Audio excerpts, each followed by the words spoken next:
F1 is back, and the hope of change was dashed with Verstappen taking another dominant pole. But six different teams in the top six has given race day a slightly different sizzle. So let's all look forward to that. Welcome back to the Grid Talk podcast. This is episode 320. And if you'd like to see or hear more from us in your social feed, then why not give us a follow? We are at Grid Talk everywhere. You can find the at symbol. I'm your host, Tom Horrox, and today I am joined by the Formula Talk dynamic duo, which is Tom Downey. Hello. And Sophia Richmond. Hi. And just a quick word from today's sponsor as well. BetOnline.ag is your number one source for all your basketball info, stats, news, and scores. Get all the latest odds, including your latest player reports for this year's pro basketball playoffs. BetOnline is always your sports information headquarters this season, as they have you covered for all your sports wagering needs. Basketball, MLB, NHL, hockey, right up to UFC and boxing. BetOnline is the fastest and easiest way to get your betting info, including live betting options and your favorite casino and card games that you can play right from your home. Head to betonline.ag today and be sure to use our promo code BELIEVE, that's BLEAV, to receive your 50% welcome bonus on your first deposit. BetOnline, where the game starts. And today we are going to start with the debutant, Liam Lawson. He's going to get his own slot, and we're going to come to you, Tom, as he only had an hour in a car before qualifying in a session that was constantly interrupted by red flags and less than inclement weather. Are you impressed with the Kiwis' performance today in very difficult circumstances? I am, yeah. And people might look at it and go, "Oh, well, he was P20 and blah blah blah." He jumped into that AlphaTauri, which is a bit of a dog. And yes, I know Yuki put it P5 on Saturday, but he'll also put it in the barrier sometime shortly. He's more consistent with that than he is in the points. And he jumped into a car at the drop of a hat in a very difficult, demanding circuit, which I was listening to Sky for the last time because I've just cancelled my Sky subscription because I refuse to pay £110 a month. I was listening to the Sky commentary while watching it at my desk here, and I'm sure they said the last time he raced here was in 2020. And it's like, it's not one of the circuits that gets done, on pretty much every ring of the junior Formula calendar. So it's not your Spa, your Silverstone, your Monza, etc. Where they get done in pretty, in Formula Renault and F4, F3, F2, etc. So to jump into that car and to be putting in respectable times, and your track evolution didn't help. Conditions really didn't help. And, yes, he's driven a couple of F1 cars before. I don't even think he drove that AlphaTauri before today. And, yeah, exactly. He's had to jump into a wet practice session, which is far from ideal. He's then had interrupted running, in F3. In Q1. So he's on the face of it. People go, he's P20, he's last, all the rest of it. Nick de Vries won't any better. And there's, it's Nick's home race as well. Sorry, mate. It's just I think he's done a really respectable job.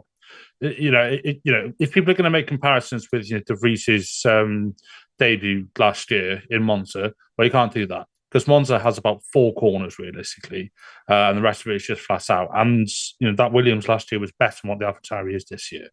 So it's just. I think he's done a really respectable job. We'll see how he gets on in the race. I don't foresee him perhaps having a good race on paper. I think if he finishes the race without any sort of major, dings or dents or scrapes or anything, that would be a good result for him. And I want him to do well. Yeah, absolutely. It's definitely got a free pass on this weekend.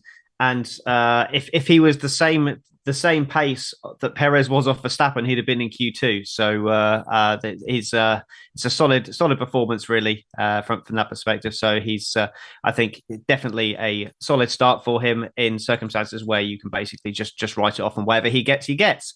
But you got the Sophia. You have the task now of trying to find something to talk about with regards to Alfa Romeo, as we have Valtteri Bottas. Did he get his lap time deleted right at the end? Because I thought he was sort of like 16th, and then he seemed to drop to 19th out of nowhere. Maybe I imagined that. And then Joe in P16 as well. Another difficult day for them. But not an awful lot to talk about. Yeah, I mean, both of them on the radio afterwards. I mean, Zhou was kind of close throughout, like actually kind of contending into going into Q2, whereas Bottas was consistently just being down.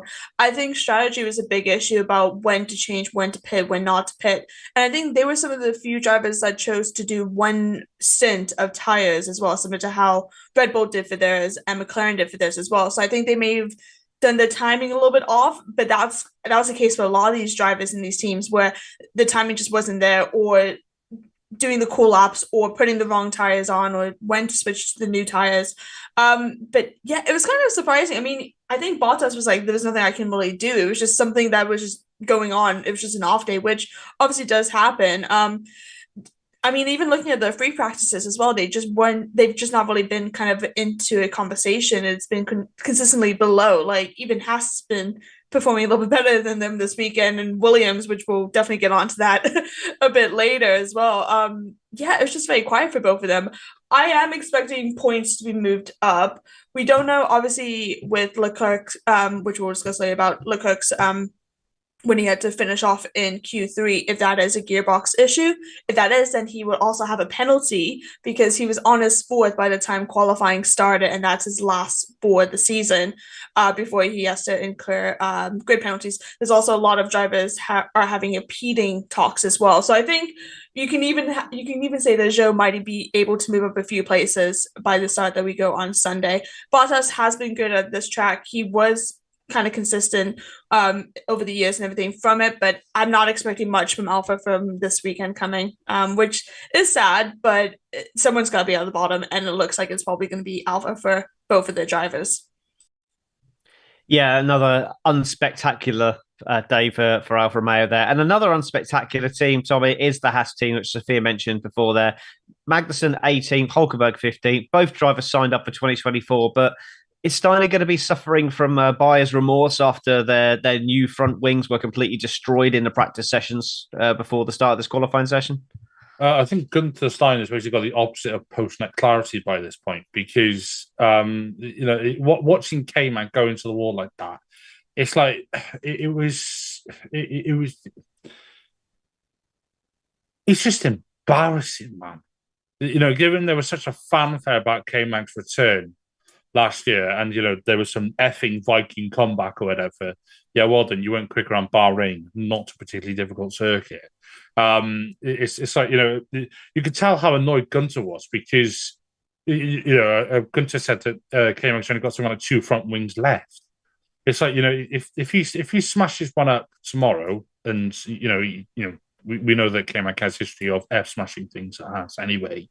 If he does a front wing tomorrow, he's got one left for the whole of the weekend, and that's just it's just, it does make you wonder, like, is K-Mag as good as we really think? Because Hulkenberg seems to have shown him up. Hulkenberg is basically carrying that team, and given they've generally had pretty good one-lap pace at some circuits, maybe the conditions didn't help, but, for a team that has such good one-lap pace, they were shocking today.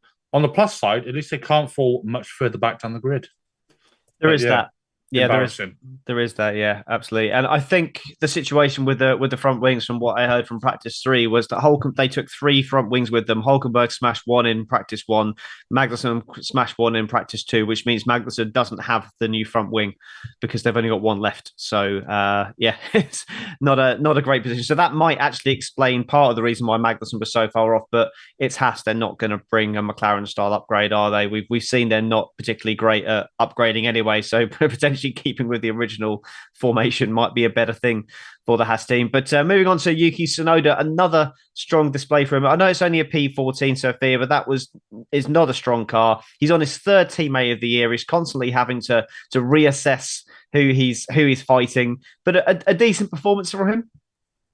Yeah, I mean, he did well in free practices. I mean, it's where he's been consistent, I think, like in that kind of getting into Q2, on the borderline of Q2, Q3. I think that's kind of where I think he did actually get a lap time deleted. I know there was, I think, 2 drivers from what I remember, was in Q2 did have times deleted. So I think Yuki was one of them, and I think Stroll might have been one of them, or one of the Astons. Only in Q2 though. There might have been a few other ones. But yeah, I mean that dynamic of that team, like yeah, 3 drivers now coming in, and then obviously as well, like Ricardo is hoping to come back to Singapore. I don't think so. I think he'll be fit, but not fit to race. I think he'll come in afterwards as well. And then you have Larson, as we just mentioned, did amazing. I think never raced in Zandvoort, doing well. I don't know how that is in the team dynamics as well. So, like, does that mean that Yuki's the #1 driver for AlphaTauri? And that's weird to say, given that he is not the best driver that AlphaTauri has had in in the seats. I would even like to say like Daniel Ricciardo is probably a lot better than Yuki, and we saw that in Hungary, one of the races when he outperformed straight away. But yeah, I mean, I'm not expecting much from him. I'm expecting it to be as it is. If it's raining, I think he could improve if it's raining, but I think he's just going to do rookie mistakes, which is really bad to say given that he is technically not a rookie anymore, but he's been making some really poor decisions in some of his racings. But I think, I think he'll probably not get to the points, but I think he'll probably be around that time unless he does something stupid, which could be inevitable. Strong words. I wasn't expecting that, really. I expected sort of a bit more praise for Yuki, to be honest. And but yeah, he's I personally think he's had a decent season. He's been probably the best driver out of the 4 that have been in that car so far. Obviously, I mean Lawson's unproven, and Ricciardo needs a bit more time. But differing opinions here. I know that's a bit of a shock for Grid Talk. We're all so in line with each other. We never have differing opinions. But I mean, there is. I say that, and I literally have an AlphaTauri jumper on. I mean, it's a Gasly one. It's Gasly though, but so. It's still AlphaTauri. But that shows my alliance more over Yuki. Yes. Let's see my alliance. Oh, what's that? LN04. There we go. Yes, fantastic. Right. It's a big shock up next then, Tom. I'm sure you're going to enjoy this one. Hamilton just snuck through Q1, but then timed his laps wrong for Q2, and P13, just a 10th ahead of Yuki Tsunoda, which shows how good Yuki Tsunoda's doing. Oh, but Hamilton's the GOAT. Yeah.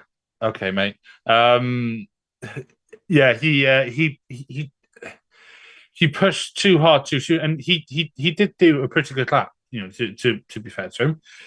You know, those final runs in Q2, but on a track that's drying as much as that, everybody knows that it's, you know, the later you go, the quicker it will be, you know, provided there's no yellow flags, red flags, or the rest of it. Man, it's just, you know, it's just, you'd have thought that someone with Hamilton's experience and Hamilton's knowledge and his, you know, all the stuff he's achieved in F1, you would have thought that he would have known to maybe do an extra charge lap, all the rest of it, because it's not just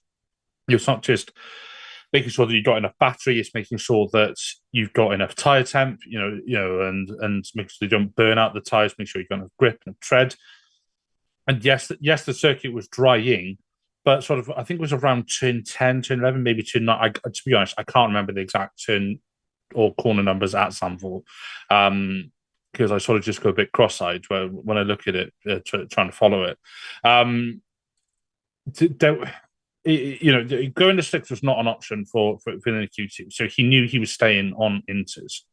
I'm fairly certain he had boxed for new inters as well, because I'm almost convinced in my mind that I saw him coming out the pit. I could be making this up. He might have only used one set, but I'm sure he used 2 sets of inters.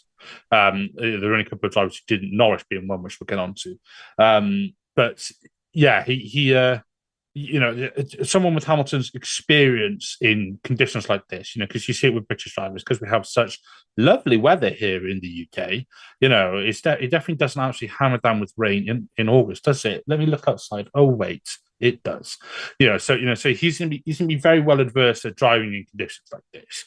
You know, we've seen it from him time and time again that when Hamilton gets into these kind of conditions, he's like one of the best around.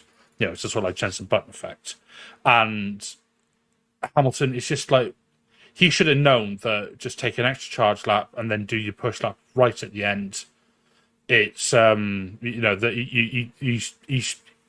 he should have known. He should have known better. And if the team was saying, go now, then he should have said no. We go right to them because track evolution, that will be the best. And yeah, he shot himself in the foot, especially when his teammate was through. I think he was a bit of a victim of his own poor lap in the first place, in that his first lap on the new Inters wasn't particularly strong. So then that left him, his only really option was either to put everything on one lap with the risk of a red flag, as we saw later on, very prevalent, or do 2 fast laps at the end. So I think he's probably gone for the lowest risk, but the slightly smaller downturn in potential performance. So I think there it's probably a case of thinking the car was quicker than it was, and he would still be able to get through with a slightly lower risk strategy. But obviously it didn't pay off, and that's a very difficult starting position from for the 7-time world champion Lewis Hamilton. Moving on to Alpine then. So P17 for Ocon Sophia and a 12 for Gasly. Disappointing no Q3 performance, given that we had an Alpine and a Mercedes out in Q2. So not particularly strong weekend again for Alpine, or are you of a differing opinion to me again? No, I mean, I agree. It's actually quite surprising. I think even the commentators on Sky were like, Ocon P7, like that did not seem, because he was pushing a few times quite well, being on par with his teammate, and then all of a sudden, again, it was just finished P17. I think he aborted the last lap as well, but that was quite a shock, and I don't know what's going on. Like, it seems like Alpine's slightly going a little downhill for how they've been performing. I don't know, maybe they're still shaking off the cobwebs of the summer break.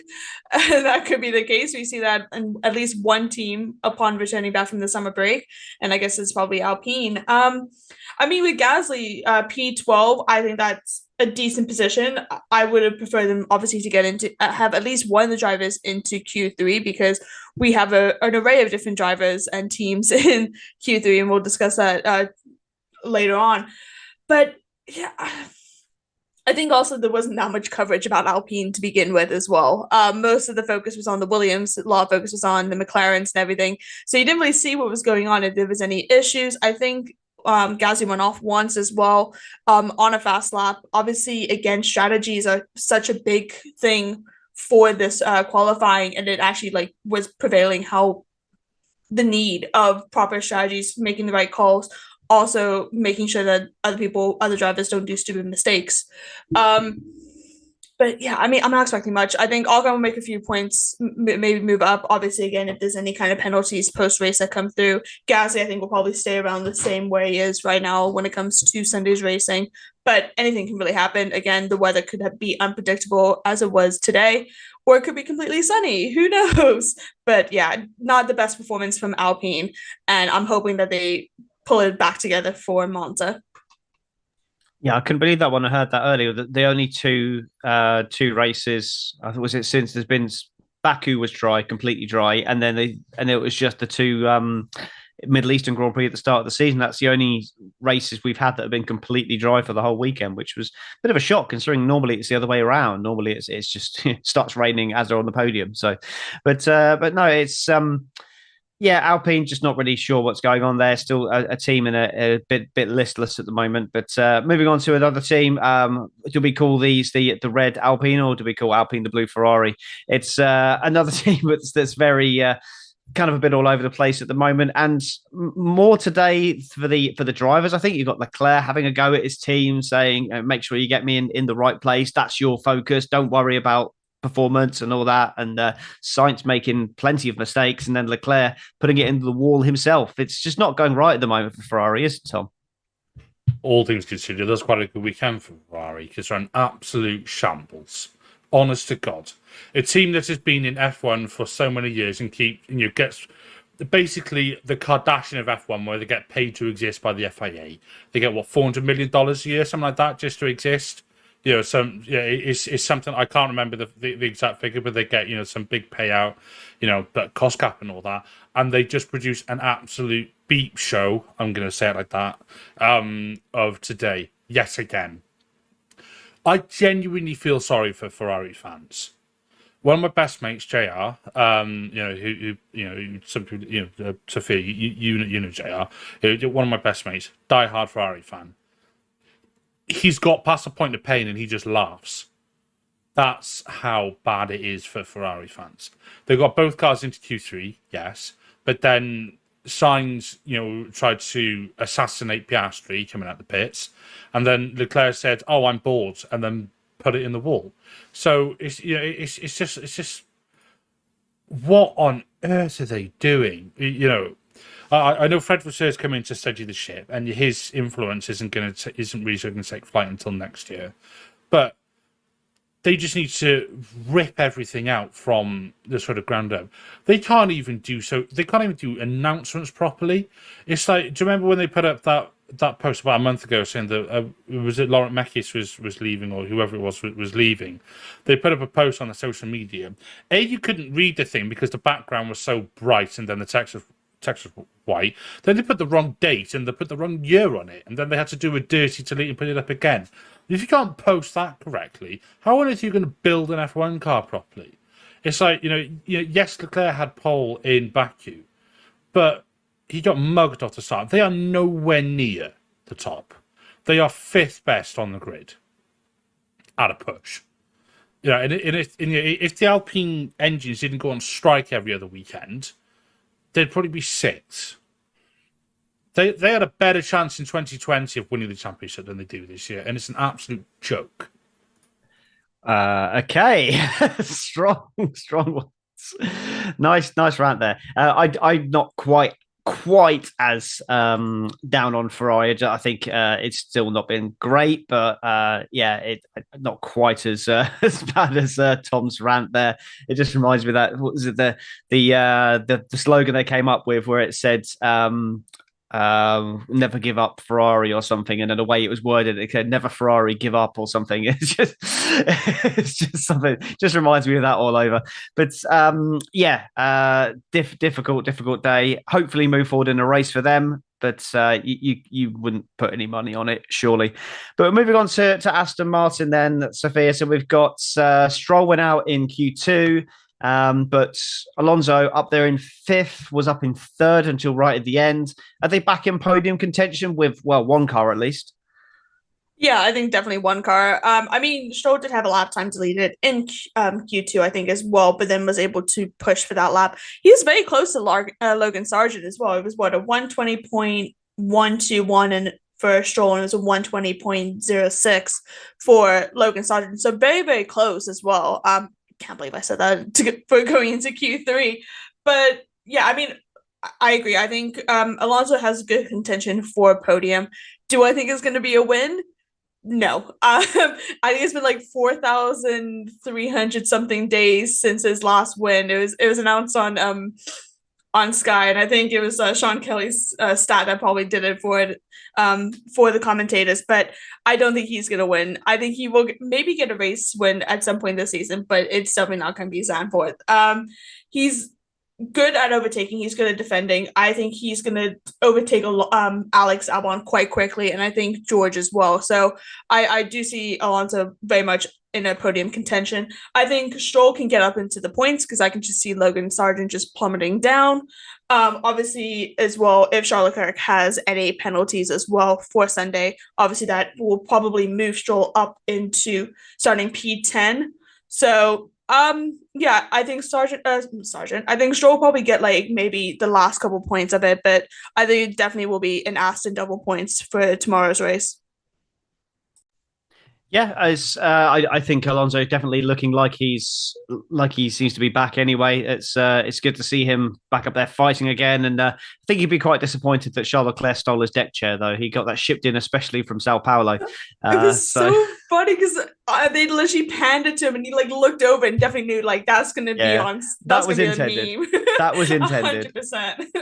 100%. Ferrari like vibing, was it 2018 McLaren vibes there, right? Moving on to Williams then, Tom, and this is a good news story for once. And Sargent, we were all so happy for him getting into Q3, and then when he put it like I think it was the Williams were P1 and P2 at the start of the session, and I said red flag it now. And unfortunately, they did, and it was Sargent in the wall. So, but a P4 for Alex, an amazing performance from him in the Williams. Yeah, I did think at one point that Albon was going to be right in the fight for pole. Ultimately, as the track dried, that didn't happen, and bit gutting for him.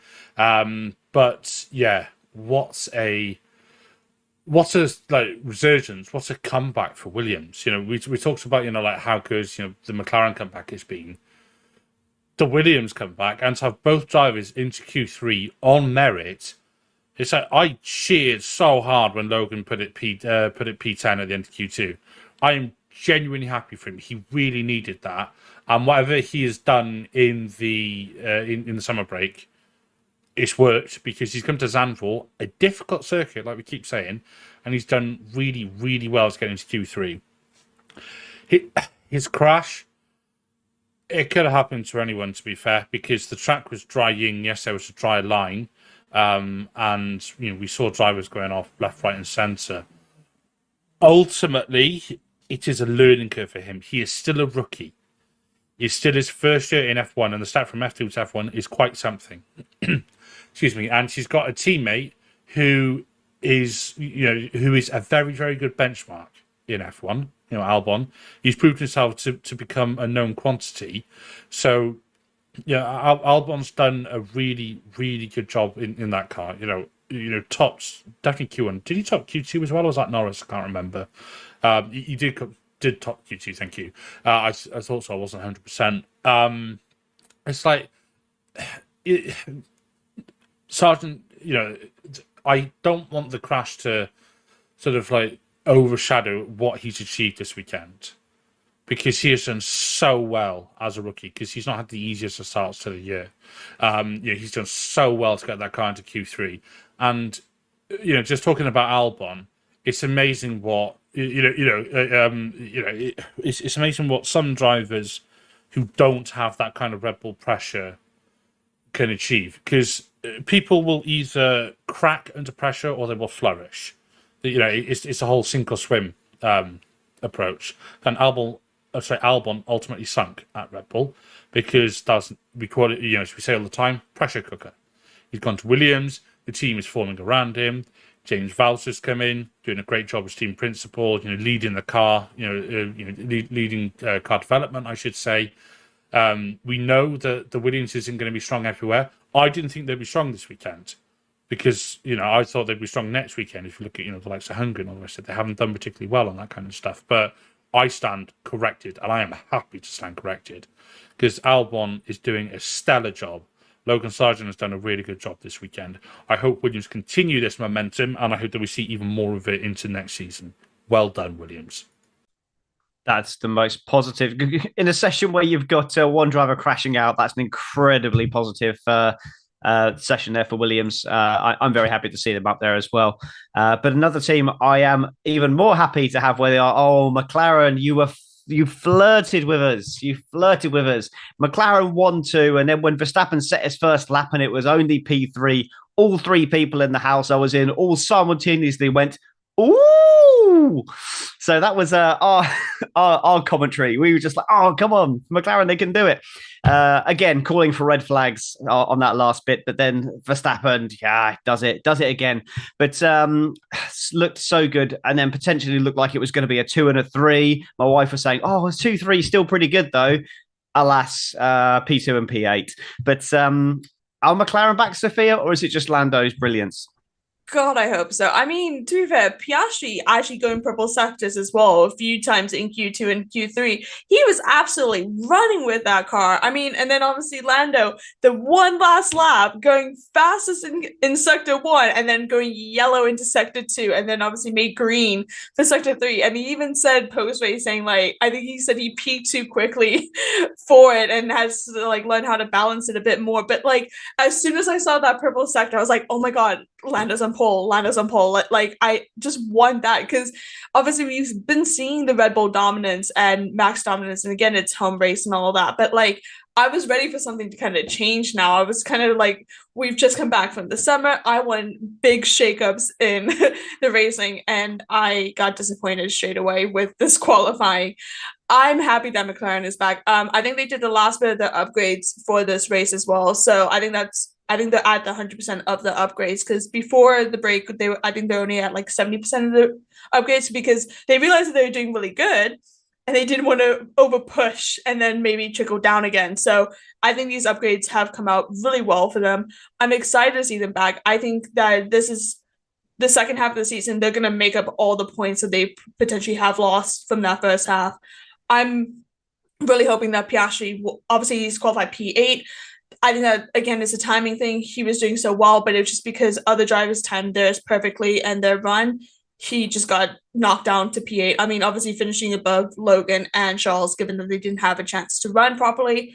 But I'm hoping that they can stay it. I think, again, Norris starting P2, it might be that he finishes P2. I think there is going to be some scraps behind Max going on in the race at the first turn. But I feel very confident that I hope I'm very confident for that McLaren will get a podium here. I think Piastri will be quite consistent. I think there will be some good overtaking from him as well, because he just seemed to get back into this car very well, and especially given the crash that happened in free practice on yesterday, to come from that into qualifying, obviously in really bad conditions. He's never raced at this track as well, because in F2 only started racing it last season and he wasn't racing. So to go to this track, which is very demanding with all the banking and the corners and the fast pace, he's done so well, even in free practices as well. And McLaren topping FP2 as well with Norris. I'm excited. I'm really happy. I think McLaren is very much back. And I think I said that at the beginning of the season, that it was going to be one team's going to bring it back at the second of the season. I think I said either Ferrari or McLaren. So I'm very happy I got one of those teams right, because Ferrari's just going backwards as usual on that kind of stance. But yeah, I think podium for Norris. I think points for Piastri. I think maybe even top 5 for Piastri. I do think that is very much possible with how well he's been driving before the break and also for the last couple of days as well. Yeah, and we've also got to take into account there is likely to be inclement weather tomorrow as well, which could just throw a whole load of other variables in there. So before we talk about the inevitable, we got one more driver to talk about, Tom, and that is George Russell. Puts the mark in the top 3 at least. Can you see him moving forwards tomorrow, or will it be a rear guard action? He was my pick for pole in the preview episode, actually. Yeah, that went well for you, didn't it? Yeah, it's a decent result for Russell, and I think it's a result he kind of needed, because he acknowledged himself that towards the tail end of the first half of the season, he was beginning to struggle a bit. You know, he was, not struggled. That's not the right word, but he was having a bit of a hard time, and he wasn't having a particularly good. He wasn't having some particularly good results. He was getting pretty comprehensively beaten by his teammate. One could argue. Yeah, it's a good result for him. He could make a move into turn 1. If Lando makes a move up the inside of Max, then just puts Max offline, because we've seen that Max perhaps isn't always the best off the line. Lando beat him off the line in Silverstone, so we could see that, and George could then take advantage, a bit like Piastri almost did in Silverstone. And the difference is George is that much more aggressive. So George, he will stick thy wheel, not quite, but not quite what you've just typed in Zoom chat, but yes, George will absolutely give it a go. He's not going to take any prisoners. And he will race hard, and he will push the limits and sometimes go beyond, and not just track limits. So we could see him up to P2, or we could see him have to break pretty early and then potentially lose out. It's just I would say P3 he should be just ahead of the sort of like P4 to P9, or like P5 to P10, P12, kind of like midfield melee, where they'll bunch up into Q1.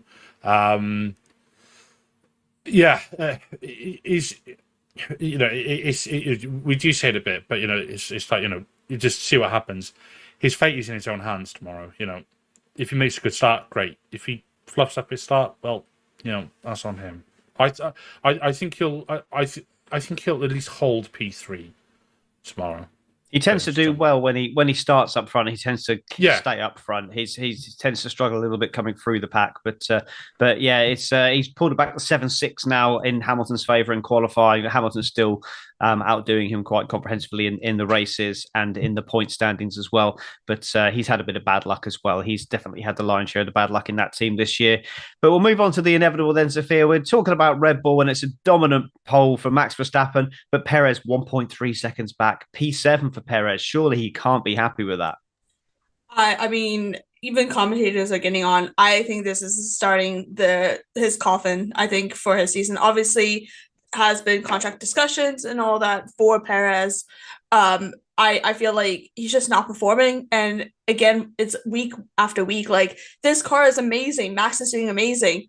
Why isn't Perez P2? Why isn't he up there, even in the points as well? Because he's like, I think, P4 in the standings, P3 or something like that. He's not behind Max, I don't believe. No, he is P2. Is he P2? He is P2, okay. But he's not considering the dominant car. It's 140 points or something like that. It's like quite a big gap. But still, it's like you would expect him to be very close. Even finishing races, well, obviously Red Bull has won every single race, but it's been mostly Max that's won it. He's going for his 9th consecutive win potentially this weekend. Like, that is a great feat. That ties the record with Sebastian Vettel as well for his record for it. But Perez is just not there. And even in Q1 and Q2 as well, he just wasn't there. I think he was just scraping, trying to get by. And then obviously with Q3, with the red flags coming out, obviously that did do some damper in his performance and having opportunities to run, because I think he had no time set when the first red flag came out. And then when the second red flag came out, I think he was about to slowly start his first push lap. So because of that, like, it's just bad timing, yes, but at the same time, he's just not performing well. He's not the second like he was last season. That's kind of where I see how it is. I think he might make up the grid, but I don't see him in podium contention actually for tomorrow. And that could be technically my bold prediction as well. With Max, I mean, 0.6 seconds off, great run, but it's kind of expected now that he will take pole, he will win, he will have a really big margin as well. But I mean, there was a few close calls where other teams were kind of getting involved for it. And the fact that there was, six different teams in the top 6, like, that is a great feat. And all 6 of them were even in contention, even a few other ones on the outside as well.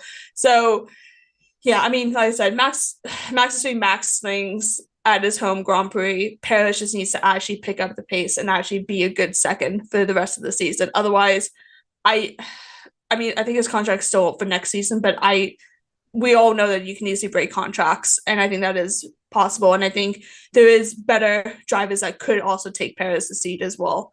I think they need to let new blood in. I think they need to add more of the development drivers back into the grid now, because Perez is just not performing it very well. They got rid of Nick so quickly. Why haven't they got rid of Perez as quickly, potentially?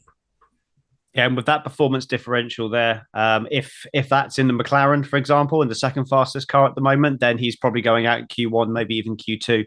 If he's not in a dominant car, then he's just nowhere. But we're going to move on to predictions then quickly. And Tom, can I get your podium prediction and a bold prediction from you? My podium ties into my bold prediction. Lando Norris P1. Oh god, I really want to say Piastri P2, but he's too far down. I'm gonna say I think Russell P2, Perez P3, and Max DNFs. Wow, I'm loving that podium. I am loving that podium. And I don't have to buy that sombrero if that comes true either. Okay, Sophia, your predictions? Very interesting. I think it will be Max P1. I think, let's go Alonso P2, Norris P3, and my bold is Alex will finish in the top 5. So either P4 or P5. Nice. I love both of those. I love both of those predictions, to be honest. So, if you've enjoyed this podcast, we'd love it if you could leave us a 5-star rating on Spotify or on Apple Podcasts as well. Any 5-star ratings will be read out on our show as a thank you. And if you're one of those listeners who have not subscribed to the channel, why not subscribe now to ensure you never miss a show again? And don't forget to click the bell to know when we are live. We've got well over 2,000 subscribers on YouTube now, so thank you for your support, and please consider sharing us with a friend. And don't forget to follow us on @GridTalk UK on the socials as well. Now, Sophia, you're also from Everything F1, I believe. Is that correct? Yes, I am. I cover pretty much similar to Formula Talk, which is covering Formula 2 and Formula 3. But Everything F1, we cover everything kind of racing. You can find us on all social media handles at JoinEF1. And then our website is www.everythingf1.com. We do also two weekly podcasts when it's race weekends. That goes live on Tuesdays and Sundays. And you can find us wherever you listen to podcasts, Apple, Spotify, and everything else. As well, I will plug Formula Talk. So as I mentioned, me and Tom co-host Formula Talk, where we just talk about F2, F3, F1 Academy, occasionally IndyCar as well when we have time in the season, and just discussing previews and race reviews of what's going on in the feeder series. And you can listen to us where you listen to Good Talk, as it is our sister show. Yeah, absolutely. Give that a shout. And Tom, has Sophia left you anything to talk about? Not really. Sorry. I felt like a good segue to it. No worries. Well, there's lots of content to get involved with anyway. So let's just hope for a good race tomorrow, and I hope you all enjoy that. But all our race shows do go out live straight after the event. So don't forget to catch us on YouTube tomorrow, straight after the race. We're very soon after the qualifying today. So caveat, some positions may change due to post-qualifying penalties. So keep an eye on our socials for that. And we are available on Amazon Fire, Spotify, Google Podcasts, Apple Music, Verbal, and Pocket Casts. We also run a Patreon as well. So please consider donating to us to help us continue what we're doing. As everything does go back on the show, we definitely don't go and buy biscuits with it. We will be back tomorrow for our race review. So we look forward to seeing you all then. Goodbye for now.